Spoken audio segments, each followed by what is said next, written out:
Hey, what's going on? YST here. Welcome back to another Raid Shadow Legends video, and today we're gonna keep it short and sweet like Canelia and break down the 10x event that's gonna be starting tomorrow. So without further ado guys, let's get right into it.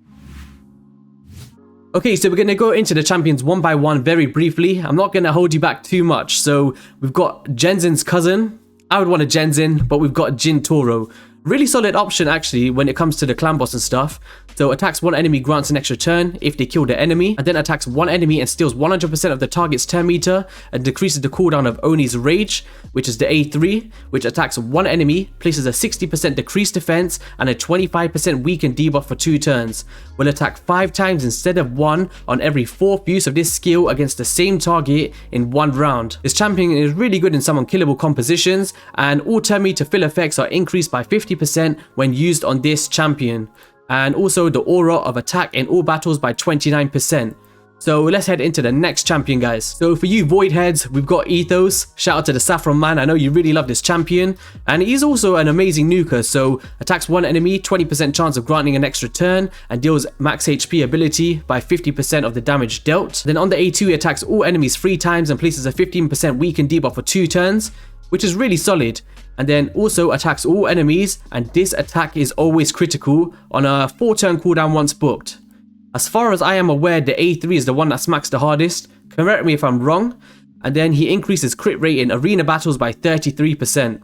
So overall really solid champion. I'm not sure how many of you guys are a fan of Ethos, or if you have any void shards left for that matter. We did just have that 2x, so I don't expect you to be going all out for possibly an Ethos. Am I right?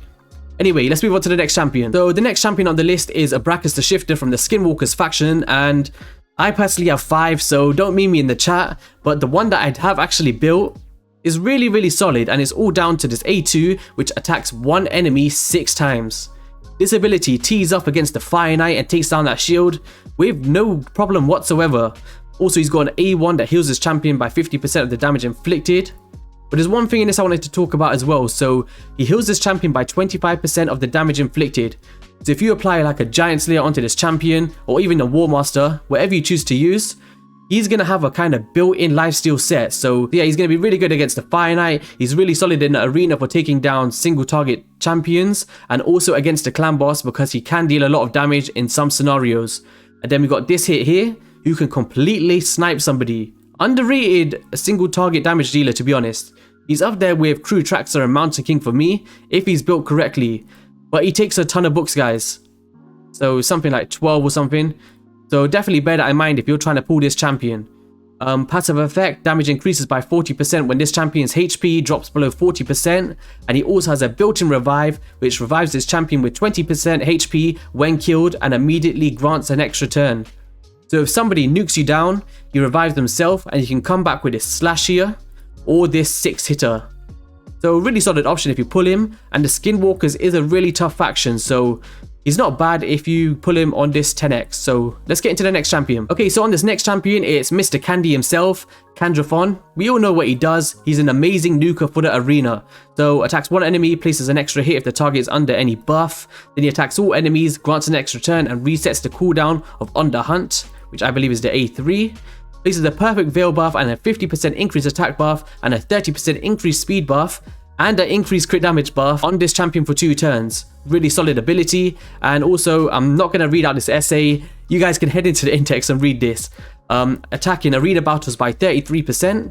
Really solid option when you talk about arena nukers. So if you go for Candy, which is one that I probably would want from the bunch, let's see how things go tomorrow. I probably won't even get a legendary, but let's head into the next one. So the next champion on the list is going to be Gallo Longbraids, and she's actually a really underrated single target damage dealer for any kind of scenario. So attacks one enemy 2 times and ignores defense, and also places a shield buff on his champion for 2 turns equal to the damage inflicted.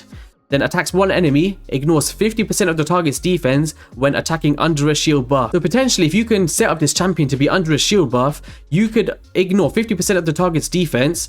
And on top of that, if you have a Savage set and the Helm Smasher, that could potentially ignore 100% of the target's defense. So this A2 here is very underrated, but it's just situational with being under a shield buff. And then heading into the A3, attacks one enemy 3 times and each hit ignores 25% of the target's defense. So she's kind of a single target wrecking ball Don't let the height underestimate you. She can smack. And then in the aura, attack in all battles by 25%. So the next champion is going to be in the undead hordes. I believe so. Where is he? Mr. Annax, and he's an amazing for unkillable compositions in the clan boss.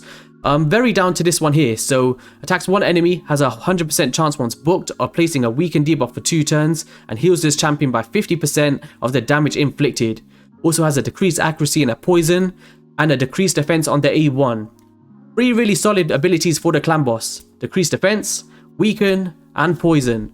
Also good for some Doom Tower bosses as well. Passive effect places an increased defense buff on this champion for 2 turns and increased attack. Okay, I really recommend building this champion in a Relentless kit if you do decide to throw him into your clan boss composition. But even without Relentless, in the right scenario, like a Rush Guard team, you could get upwards of very close to a 1 key without Relentless if your gear is good. So let's head into the next one. So the final champion is going to be one that I actually don't have after 3 years of playing Raid, and that is Seeker. If you're not familiar with Seeker, he's one of those champions that's very good for like 2-to-1 ratio and unkillable compositions. A very popular choice, and it's all down to this A2 that fills the turn meter of all allies by 30% and places a 50% increased attack buff on all allies for 2 turns and grants an extra turn on a 3-turn cooldown. Also really solid for the arena, so potentially if you got one for your clan boss team already, if you pull another one, you could build one for your defensive team in the arena. So overall really solid champion. Heals this champion and places a 60% increased defense buff, and it also has a provoke on the A1. So that's it for the 10x, but I do want to talk about something very briefly. So guys, if we head into the event here, it wants to load. So Summon Rush, that's going to coincide with tomorrow's event for the 10x for the champions we just discussed. But in the, no, it's not the Dungeon Divers. Champion Training, what the is this? 9,350 points to get 5 fragments. I'm telling you now, if you was relying on getting this because you couldn't participate in the champ chase or in the summon rush, or you didn't top most of the tournaments, this is really hard to attain, guys. What is that?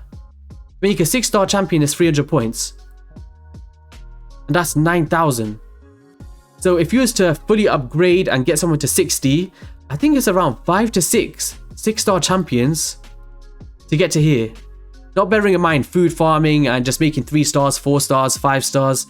I'm talking about outright maxing someone to 6-star, taking them up all the way to 60.